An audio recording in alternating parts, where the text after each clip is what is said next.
You made it through part 1, drafting your pattern for your sewing project.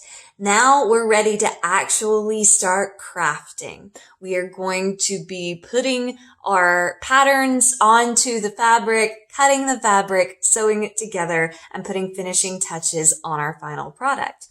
So there are 2 options that you had to choose from. Option 1 was a stocking project. Option 2 was a snowman toy project. Regardless, however, of which option you chose, the first couple of steps are going to be the same. So I'm going to go ahead and do a 2-for-1 video, just illustrating some of the different items that you are going to need and then talking you through your first steps. So to begin this project, please make sure that you have handy your sewing patterns that you made in part 1.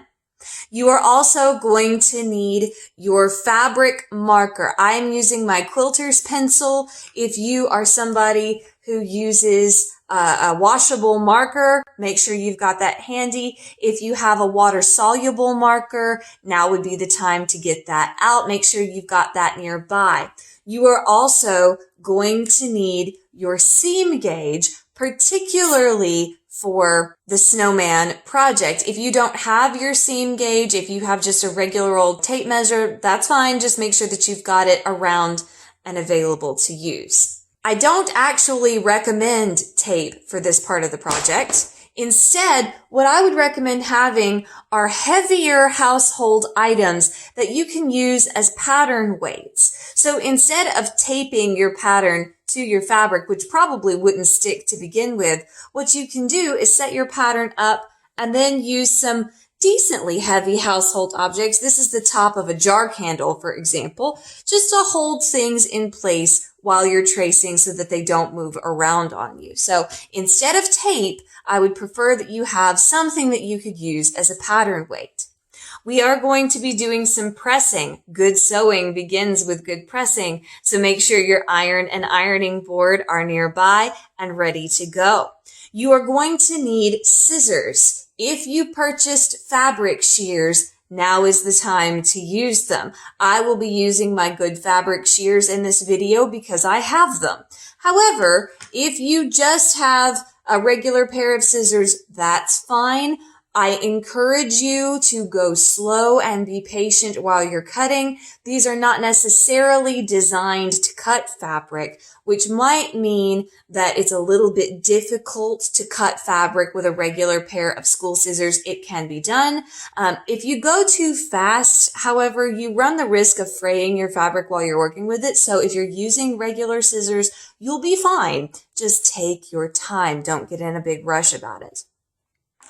You may want to grab some optional items, like for example, you may want some buttons to sew on to make button eyes for your snowman, or you may want to do some add-on decorations for your stocking. That's fine. So if you were going to have any of those additional items, you're going to want to make sure that they are nearby. And then of course, you're going to need your fabric. So you have the option in both patterns to either make your entire project from a single style of fabric or to do 2 contrasting colors for each project. I will show you both ways. But regardless of which project you choose and how many colors of fabric you're going to be working with, step 1 is always to press your fabric. So let's go over to the ironing board and do that. All right, ladies and gentlemen, we have learned that good sewing begins with good pressing. So before we do any sewing project at all, the first thing we are going to do is take each piece of material that we're going to be working with and give it a good press on the ironing board with our iron. Some tips to remember as you begin this phase of the project.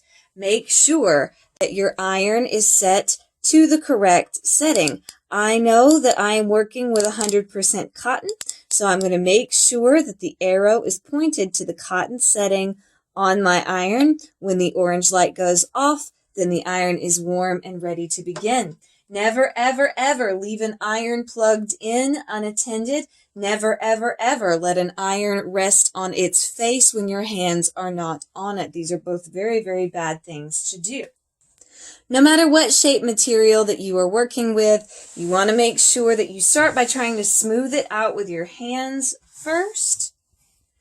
If you feel like this particular piece is awfully wrinkly because it's sort of been bunched up in the back of my scrap fabric drawer, so I'm going to take some water and give it a nice spritz. I don't want to soak through the fabric, just enough to get it a little bit damp. And then I will take my iron and I am applying pressure. It's called pressing because you apply pressure. And as I press, I will drag across the fabric, and that will remove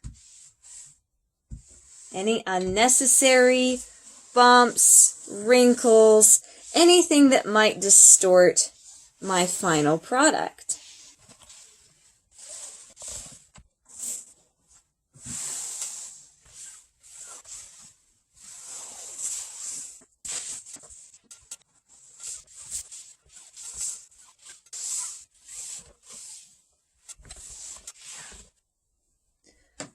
When you have finished, unplug your iron, and under no circumstances do you ever let it rest on its face. Make sure that it is sitting up and that it is unplugged before you walk away from it.